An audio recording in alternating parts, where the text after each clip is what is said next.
Mga guys, dahil rest day po pala ng person ngayon. Ngayong umaga po ay magluluto po kami ng pansit at champurrado. Yung pansit po ay in-experiment lang po namin. Binili po namin sa grocery pero hindi po katulad ng pansit na niluluto natin guys. Ito po ay magigisa na po ng bawang at sibuyas. Antayin po munang maluto ang bawang at sibuyas at saka po ihuhulog na yung sahog na balunan. Yung balunan pala ay nilaga muna para lumambot na siya, para hindi na masyadong tumagal, para pwede po madurog yung pansit. Then halo-halo ulit, tapos crab meat.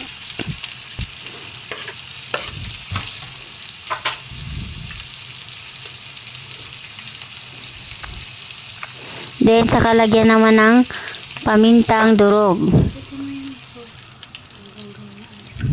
At saka guys, pwede rin naman lagyan nyo ng itlog pag gusto nyong maglagay.